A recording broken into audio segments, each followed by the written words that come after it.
임미현의 아침 뉴스. 트럼프 미국 대통령은 김정은 국무위원장과의 2차 정상회담 개최지로 3-4곳을 검토하고 있다고 밝혔습니다.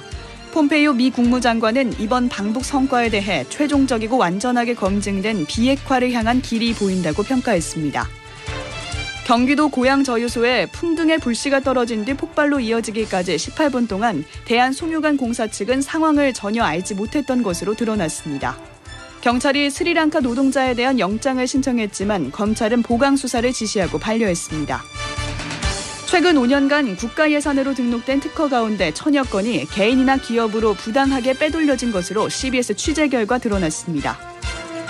문재인 정부에 대한 국정감사가 오늘부터 시작됩니다. 북한 비핵화와 경제정책을 놓고 여야의 격돌이 예상됩니다. 오늘 전국이 흐린 가운데 바람이 강하게 불어 춥겠습니다. 이상은 이 시간 주요 뉴스입니다. 여러분 안녕하십니까? 10월 10일 CBS 아침 뉴스입니다. 첫 소식입니다. 트럼프 미국 대통령은 2차 북미 정상회담 장소로 서너 곳을 놓고 논의 중이며 시점이 멀지 않았다고 말했습니다. 미국에 도착한 폼페이오 국무장관도 진정한 진전을 이뤘다며 이번 방북 결과를 자평했습니다. 워싱턴 장규석 특파원의 보도입니다. 트럼프 미국 대통령은 우리 시간으로 오늘 새벽 백악관에서 기자들을 만나 니키 헤일리 유엔 주재 미국 대사가 연내에 사임할 것이라는 소식을 전했습니다.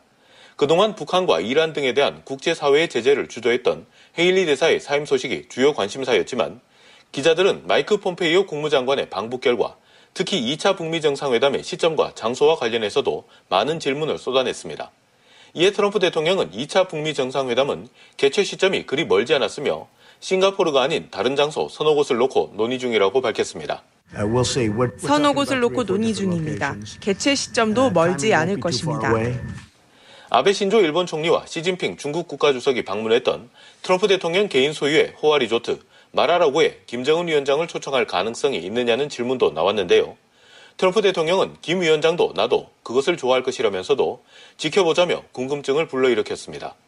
또 미국에서 회담이 열릴 가능성에 대한 질문이 재차 나오자 중국에는 우리가 미국과 북한을 오가며 회담을 하게 될 것이라면서도 당장 2차 북미 정상회담의 장소에 대해서는 모호한 입장을 유지했습니다. 한편 4차 방북을 마치고 돌아온 폼페이오 장관은 오늘 새벽 백악관에서 기자들에게 비핵화라는 목표 달성에 길이 보인다면서 2차 북미 정상회담의 구체적인 내용도 곧 발표될 것이라는 점을 시사했습니다. 아울러 오늘 헤일리 유엔 주재 미 대사가 사임하면서 그동안 그가 주도해온 국제사회의 대북 제재 대우에도 변화가 생길지 관심이 쏠리고 있습니다. 워싱턴에서 CBS 뉴스 장규석입니다. 고양 저유소 화재 피의자인 스리랑카 노동자에 대해서 신청된 구속영장이 반려됐습니다. 경찰은 구속영장이 검찰에서 기각된 것이 아니고 수사 보강 지시가 내려진 것이라고 설명했습니다. 작은 풍등불씨가 잔디밭에 떨어진 뒤 폭발로 이어지기까지 18분 동안 대한송유관 공사 측은 상황을 전혀 알지 못했던 것으로 드러났습니다. 기름탱크 주변에는 화재 감지기가 없었고 유증기를 제거하기 위한 장치도 설치되지 않았습니다. 고태현 기자가 보도하겠습니다. 지난 7일 오전 10시 36분쯤 고양저유소 휘발유 탱크 주변 잔디에 풍등이 떨어져 하얀 연기가 올라옵니다. 당시 통제실에 설치된 CCTV 화면에도 연기가 보였지만 근무하던 6명의 직원 중 누구도 이 사실을 몰랐습니다. 강신걸 고양경찰서장입니다. 그 탱크 이중 환기구를 통해서 내부로 옮겨기 시작하여 10시 54분경 탱크에 상부 지붕이 날아가는 등 풍덩이 떨어지고 폭발까지 걸린 시간은 18분. 초기 진화에 충분한 시간이었지만 외부에 설치된 소화 장비는 작동되지 않았던 겁니다. 또 불씨를 차단하는 인화 방지망이 유증기 환기구에 제대로 설치돼 제 역할을 했는지도 확인되지 않고 있습니다. 전국 유류 저장소 8곳 가운데 용량이 큰 판교 저유소만 현재 국가 중요시설로 지정돼 있지만 나머지는 풍등과 같은 외부 불씨에 취약한 구조입니다. 때문에 전문가들은 유증기를 액체로 바꿔 탱크 밖으로 나가지 못하게 하는 유증기 회수 장치의 필요성을 강조하고 있습니다. 공화성 우석대 소방방재학과 교수입니다. 또 이런 상황이 또 연출되지 않을 거라고는 아무도 알 수 없기 때문에 그 회수기를 설치하는 것을 의무화시킬 필요성이 있다고 봐요. 또 화재를 외부에서 자동으로 감지하는 장비를 설치하는 등 화재 위험성이 높은 시설에 대한 안전기준을 강화해야 한다는 목소리가 높아지고 있습니다. CBS 뉴스 고태현입니다. 대한송유관공사는 고양 저유소 폭발 사고와 관련해서 외부 전문가가 참여하는 안전기구를 구성해 재발 방지 종합대책을 수립하기로 했습니다. 송유관공사는 안전기구를 만들어 사업장의 안전점검을 실시할 것이라면서 최고 수준의 안전설비 능력을 갖추도록 하겠다고 밝혔습니다. 최근 서울대 김진수 교수가 국가 예산으로 개발된 특허를 빼돌린 의혹이 불거지면서 파문이 일었습니다. 이에 따라 CBS는 국가 예산으로 만들어진 특허가 빼돌려진 사례를 전수조사해봤습니다. 그 결과 빼돌려진 사례가 지난 5년간 1000여 건, 아직 환수조차 되지 않은 특허도 100여 건에 달했습니다. 김구현 기자가 단독 보도합니다. 특허청 자료에 따르면 2013년부터 5년 동안 국가 R&D 예산으로 등록되거나 출원된 특허는 2,389건, 이 중 1,066건, 그러니까 약 45%에 해당하는 특허가 개인이나 기업에 의해 부당하게 빼돌려졌습니다. 빼돌려진 특허 가운데 138건은 아직 정부가 환원받지도 못한 상태입니다. 심지어 등록되거나 출원된 특허 중 22%는 그 상태가 적법인지 불법인지조차 확인이 안 되고 있는 상황입니다. 국가 R&D 예산으로 개발된 특허가 개인이나 민간 기업의 헐값으로 팔리는 것도 문제입니다. 산업통상자원부 산하 3개의 R&D 집행기관이 5년 동안 집행한 예산은 1조 4,700여억 원인데 이 돈으로 만들어진 특허나 기술을 민간에 넘겨 벌어들인 수익은 365억, 단 2%에 불과합니다. 특허권자나 기술 보유자와 민간 기업의 깜깜이 거래 속에 가격이 책정되기 때문이란 지적이 나옵니다. 더불어민주당 권칠승 의원입니다. 국가 R&D 예산을 지원받고도 개인 명의로 특허를 돌려놓는 경우가 여전히 만연하고 있습니다. 지금부터라도 범정부 차원의 전수조사를 시작해야 하며 처벌 강화 등과 같은 관련 제도의 점검도 시급합니다. 전문가들의 영역에 머물러 있는 특허의 세계에서 국민 세금은 줄줄 새고 일부 개인들만 배를 불리는 현실에 특단의 대책이 필요한 상황입니다. CBS 뉴스 김구현입니다. 올해 국정감사가 오늘부터 시작됩니다. 북한 비핵화와 경제정책 등을 놓고 여야 간의 격돌이 예상됩니다. 이 소식은 이정주 기자가 전해드립니다. 사실상 문재인 정부를 대상으로 한 첫 번째 국감이 오늘부터 열립니다. 지난해 국감은 새 정부 출범 후 불과 5개월 만에 열리는 바람에 야당의 공세가 예상보다 약했다는 평가입니다. 이번 국감에서는 최근 급물살을 타고 있는 남북관계가 뜨거운 감자로 떠오를 전망입니다. 여야는 판문점 선언 비준 동의안과 북한 비핵화, 남북 군사 합의서 등을 두고 첨예하게 대립하고 있어 국감에서 충돌이 불가피합니다. 한국당 심재철 의원의 예산정보 유출 사태와 관련해 여야는 국감에서 공방을 이어갈 것으로 보입니다. 소득주도 성장론과 유은혜 교육부 장관의 임명 강행, 양승태 대법원의 사법농단 등에 대해선 야당의 집중적인 공세가 예상됩니다. 보수 야당들은 현 정부에 대한 공세를 예고하며 결의를 다지는 분위기입니다. 한국당 김성태, 바른미래당 김관영 원내대표입니다. 국정감사를 통해 문재인 정권의 실정과 정책의 오류를 명확하게 짚어갈 것이라는 말씀을 드립니다. 바른미래당이 민생 실용정당, 정책정당으로서 이번 국정감사를 통해서 제대로 자리매김할 수 있도록. 여당인 민주당은 평화는 경제라는 슬로건을 내걸고 판문점 선언 비준안에 힘을 실어줄 방침입니다. 민주당 홍영표 원내대표입니다. 민생, 경제, 평화를 살리는 그런 노력을 많이 해왔는데 그런 것들이 성과는 무엇이고. 여야가 사사건건 대립하면서 자칫 이번 국정감사가 정쟁에 휩쓸릴 수 있다는 우려도 나옵니다. CBS 뉴스 이정주입니다. 오늘 제주에서 시작되는 국제 관함식에 결국 일본 해군은 불참했습니다. 우길기를 달지 못한다면 차라리 오지 않겠다는 건데요. 일본이 국제사회의 반발에도 불구하고 침략 전쟁의 상징이었던 우길기를 고수하는 이유 무엇일까요? 그리고 우길기라는 상징 자체가 왜 위험한지 도성애 기자와 함께 이야기 나눠보겠습니다. 도 기자. 예, 안녕하십니까? 구체적으로 우길기가 언제부터 사용된 거죠? 예, 우길은 한자 뜻 그대로 태양 뒤로 햇살이 퍼지는 문양을 말하는데요. 네. 1870년 5월 15일에 일본이 육군 창설과 함께 이 우길 문양을 일본 군기로 제정하면서 공식 사용되기 시작했습니다. 1870년. 네, 그렇습니다. 그리고 1889년에는 일본 해군이 태양의 위치만 깃대 쪽으로 조금 옮긴 형태, 지금의 깃발이죠. 이를 군함기로 제정한 것이 지금까지 이어지고 있습니다. 네. 그런데 일본은 원래 국기인 일장기가 있지 않습니까? 예. 어떻게 군에서 사용할 깃발이 이렇게 다른 모양으로 따르게 만들어졌나요? 예, 일본에는 세 개의 상징 깃발이 있습니다. 말씀하신 일장기, 우길기에다 왕실 문양 이렇게 세 가지가 따로 존재합니다. 앞서 말씀드렸지만 우길기는 1800년대 후반에 등장하는데 전통 문양이라는 일본의 주장은 그래서 근거가 좀 미약합니다. 네. 그런데 왜 하필 우길 모양인 것일까요? 문헌으로 정확하게 전해진 것은 없는데 상명대학교 대학원에서 디자인 전공 박사과정을 밟고 있는 박미영 씨가 작년에 발표한 한 편의 논문이 관심을 끌고 있습니다. 우길기가 일본 왕실의 상징과 일장기가 조합된 문양으로 추정된다는 설명입니다. 어째서 그런가요? 예, 우길기에 있는 햇살의 개수는 모두 16개입니다. 네. 8개도 10개도 아닌 왜 16개일까요? 일본 왕실을 상징하는 문장을 보면 국화잎입니다. 그런데 공교롭게도 이 잎을 세어보면 역시 16개입니다. 아하. 설명을 직접 들어보시죠. 네. 천황을 앞으로 내세워서 천황의 군대를 이렇게 만들고 싶어 했어요. 근데 거기에 이제 군기가 필요했고, 이게 그 천황을 상징하는 이제 국화 문양이 있는데, 그것과 그다음에 일장기를 결합해서 이제 우길기를 만들었다고 보는 거예요. 도 기자, 그렇다면 네. 왕실 문장을 일장기와 결합시켜야 했던 특별한 이유가 있었던 건가요? 예, 우길기가 처음 등장한 게 1870년은 1868년 메이지 유신이 일어난 직후였습니다. 네. 당시 무사 정권을 잡고 있던 막부 세력들과 도막파로 불리던 반대파들 간의 내전이 벌어졌고 도막파가 결국 승리하면서 무사 정권 시대가 끝이 났습니다. 그런데 사무라이들이라고 하죠. 당시 각 지역마다 봉건 영주들이 사병처럼 군대를 보유하고 있었는데 이를 계속 방치하면 위험 요소가 되고 따라서 하나의 군대로 결집시키는 것이 큰 과제였습니다. 그 명분이 천황의 군대였고 이를 상징하기 위해서 우길기가 탄생한 것이라는 분석입니다.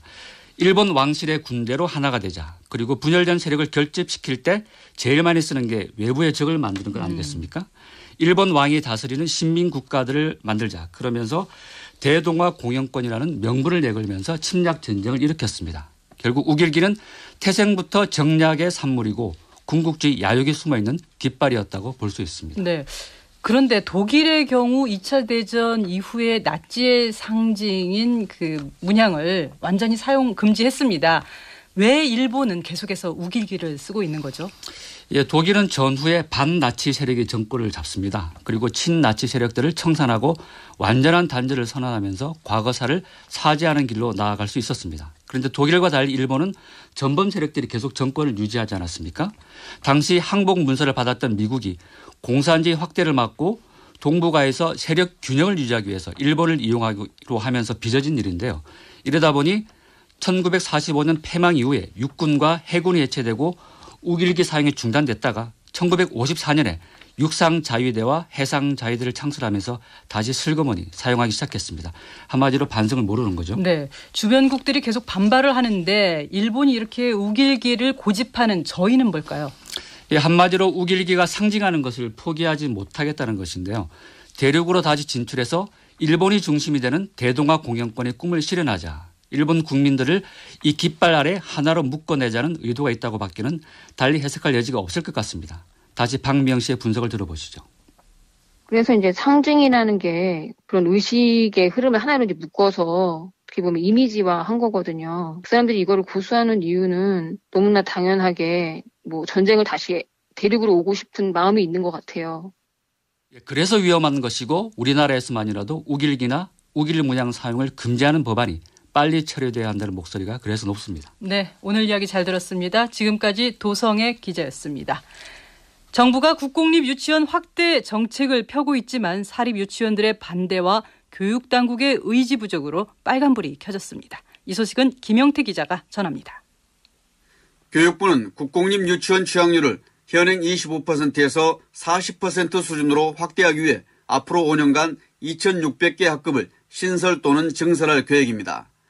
그러나 한국유치원총연합회의 노골적인 반대와 이에 편성한 정치권 그리고 교육당국의 의지 부족으로 인해 지지부진한 실정입니다. 경기도 교육청 관내 몇몇 교육청의 경우 정책 추진에 매우 소극적인 태도를 보이고 있습니다. 용인 지석초등학교에 90억 원이 투입되는 단설 유치원을 신설하기 위해 경기도 교육청이 재정투자심사를 통과시켰으나 정작 학교에서는 반대 이유를 들며 공사에 착수하지 않고 있습니다. 이천, 여주, 군포, 우왕도 공립단설 유치원 신설이 무산되거나 추진 의지를 전혀 보이지 않고 있습니다. 이런 상황에 대해 교육지원청이 사립유치원과 도의원, 시의원 등과 결탁한 것 아니냐는 합리적 의심이 든다는 게 교육 관계자의 지적입니다. 택지개발지구 내 국공립 유치원은 초등학교 정원의 25%를 의무적으로 확보해야 함에도 이마저 지키지 않는 경우가 허다합니다. 이런 배경에는 노골적으로 국공립 유치원 확대 반대에 나서고 있는 한국유치원총연합회의 영향력이 작용하기 때문으로 보입니다. CBS 뉴스 김영태입니다.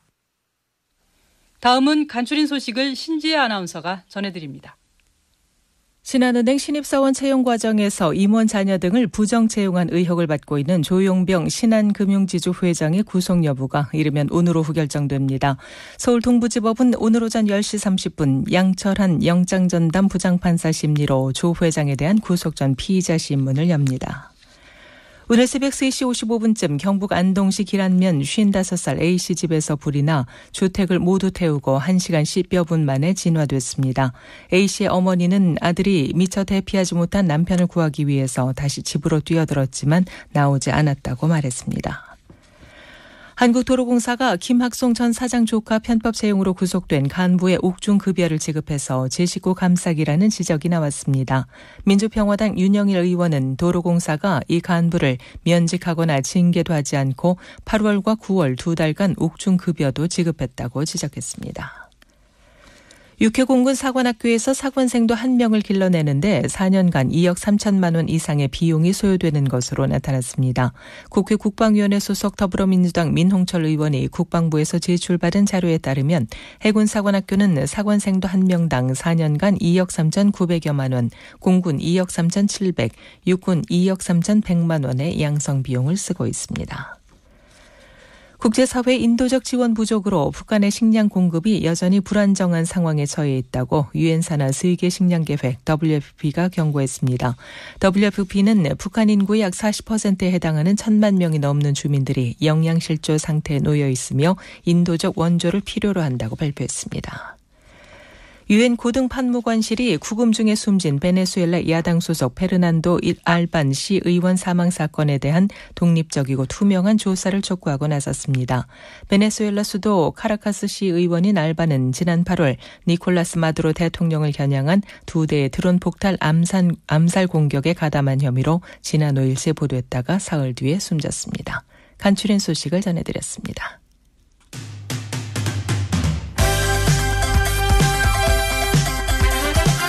오늘의 뉴스픽.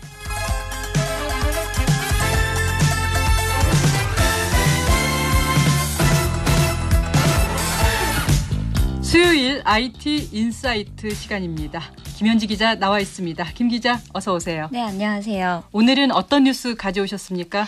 네, 카풀 서비스를 추진하는 카카오와 이에 반대하는 택시업계의 갈등이 점점 커지고 있는데요. 이런 업계의 위기감과 또 우버 같은 승차 공유 시장의 현주소를 짚어봤습니다. 네, 카풀이라고 하면 우리가 같은 방향으로 이동할 때 함께 타는 거 그거 말하는 거죠? 네, 맞습니다. 올해 초 카카오는 카풀 업체 럭시를 인수하면서 연내 카풀 서비스를 시작하겠다고 밝혔는데요. 승객이 카풀앱에 자신의 위치와 목적지를 입력하면 목적지나 방향이 같은 자가용 운전자를 연결해 주는 겁니다. 그러면 택시업계의 경우는 이 카풀이 반가울 리가 없겠습니다. 네, 택시업계는 이 카카오의 카풀 서비스가 택시기사들의 생존권을 위협한다고 주장합니다. 또 이는 명백한 현행법 위반이라고 맞서는데요. 여객자동차 운수사업법에 따르면 자가용 운전자는 돈을 받고 사람을 태울 수 없습니다. 네. 택시조합 관계자 얘기 들어보시죠.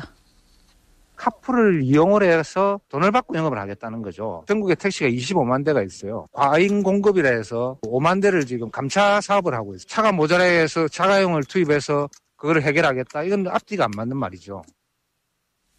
택시업계 반발이 거세고 또 이게 불법이라고 하면 실행하긴 어려운 거 아닌가요? 예, 근데 하지만 이 예외가 있습니다. 바로 출퇴근 시간인데요. 네. 교통 혼잡 등을 막기 위해서 이때만큼은 열어둔 건데 사실 출퇴근 시간에 택시 잡기 참 힘들잖아요. 그렇죠. 예, 카카오 조사에 따르면 오전 8시에서 9시 기준 카카오 택시 호출 건수는 23만 건에 달하지만 배차 가능한 기사는 9분의 1 수준인 2만 6천여 대에 불과합니다. 하지만 출퇴근 시간을 딱 이렇게 정해놓을 수는 없잖아요. 요즘 같은 경우에는 직장마다 많이 다르거든요. 네, 요즘은 특히 유연근무제가 도입되면서 카풀 1위 업체 플러스라고 있는데 여기서 통근 패턴 변화와 또 교통난 해소 등을 들면서 원래는 오전, 오후 이렇게 출퇴근 시간에만 일부 운영하던 것을 24시간으로 확대한다고 했다가 업계 갈등은 더 격화됐습니다. 그럼 카카오도 24시간 운영하겠다는 겁니까? 카카오는 일단 정부 방침을 따르겠다는 입장입니다.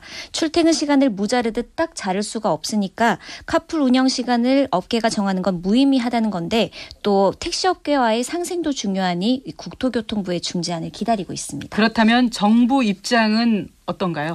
사실상 택시업계 눈치 보기에 바쁩니다. 아하. 출퇴근 시간에 대한 해석을 두고 간극이 큰 만큼 양측이 이를 좁혀가야 하는데 8월부터 택시단체들은 비대위를 구성하면서 카풀에 대한 논의를 일절 거부하고 있습니다. 그렇다고 정부가 일방적으로 어떤 안을 내놓을 수도 없고요.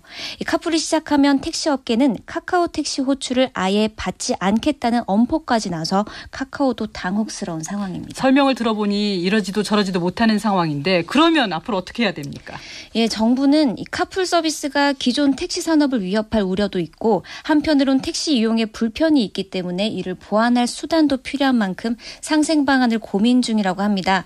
하지만 택시 카르텔이란 말까지 나올 정도로 업계 기득권이 너무 세서 연내 카카오 카풀이 시행되긴 힘들지 않겠냐고 보고 있습니다. 하지만 가장 중요한 건 역시 택시 이용자, 소비자들 입장 아닐까요? 네, 그렇습니다. 실제 직장인 커뮤니티 블라인드가 5,600여 명을 설문조사한 결과 응답자 56%가 카풀을 24시간 전면 허용해야 한다고 답했습니다. 네. 34%는 출퇴근 시간에 한정적으로 하자고 답했고요. 카풀을 전면 금지해야 한다는 답변은 8%에 불과했습니다. 사실 미국에서는 차량 공유 서비스가 굉장히 활성화되어 있습니다. 우리나라에서는 이런 서비스가 힘들까요? 이 차량 공유는 2030년 세계 시장 규모가 약 320조 원에 달할 것으로 전망되는데요. 실제 우리나라에서 퇴출된 우버는 현재 70여 개국에서 활발히 서비스 중이고 또 동남아와 중국의 우버라 불리는 그랩과 디디 출싱은 이용자가 현재 각각 1,000만 명, 4억 명을 웃돕니다. 그렇다면 이것을 세계적인 흐름으로 봐야 하나요? 정부는 이게 물론 보편적인 추세는 맞지만 시장 환경이 다르기 때문에 신중해야 한다는 입장입니다. 중국과 동남아는 불법 택시가 워낙 많은 데다 미국은 또 땅이 굉장히 넓잖아요. 네. 자가용 없이기는 다니기가 힘들고 넓은 땅에 비해 택시 수가 적기 때문에 이런 차량 공유 산업이 활성화됐다는 건데요. 반면 우리나라는 택시나 대중교통 시스템이 잘 정착돼 있어서 이런 환경을 무시한 채 세계적인 흐름이라고 똑같이 도입해야 한다는 건 적절치 않다는 주장입니다. 네. 하루빨리 상생할 수 있는 방안이 좀 마련됐으면 좋겠습니다. 김현지 기자 잘 들었습니다. 공항 소식 알아봅니다. 이지영 씨가 전해드립니다. 네, 수요일 아침 하늘길에 구름도 많고 제주와 여수 광주공항에는 흐리기도 한데요. 비행기는 잘 뜨고 내리고 있습니다. 다만 인천공항에는 순간적으로 바람의 방향이 바뀌는 윈드시어 특보가 발효 중이니까 참고하시기 바랍니다. 인천공항에 오전에 도착하는 비행기 가운데 로스앤젤레스에서 들어오는 K012편은 3시간 정도 도착이 지연됐고 싱가포르에서 들어오는 대한항공 646편과 방콕에서 들어오는 제주항공 2204편도 1시간가량 도착이 늦어지겠습니다. 김포공항에서는 제주로 가는 비행기를 시작으로 국내선 전 노선 정시 운항이 이어지고 있는데요. 오늘 제주로 가는 비행기는 오전에 대부분 항공사가 만석입니다. 제주 출발 서울행도 오전에는 예약률이 높은 상태입니다. 그 밖에 오는 11월 2일부터는 무안공항에서 일본 기타 규슈를 오가는 노선이 새롭게 운항됩니다. 매일 한 편씩 운항될 예정이니까 이용에 참고하시기 바랍니다. 광정보였습니다. 아침 날씨가 쌀쌀하다 못해 춥게 느껴지는데요. 오늘 날씨 어떨지 살펴보겠습니다. 기상청 연결합니다. 이수경 리포터가 전해드립니다. 네, 간밤에 곳곳으로 비가 내렸지만 지금은 대부분 지방 비가 그치고 날씨가 점차 개고 있습니다. 오늘 흐린 날씨 뒤에 오후부터는 차차 맑아질 것으로 보이는데요.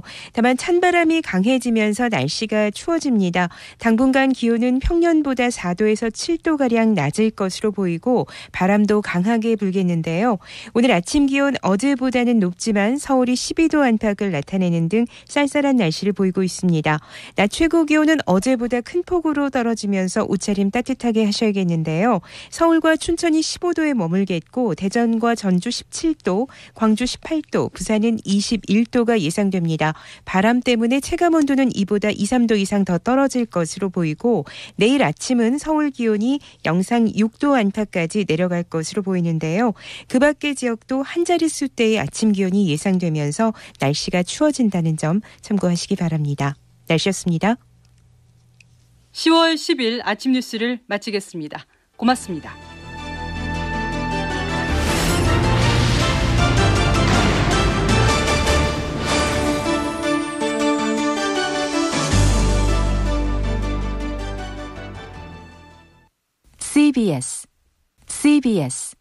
CBS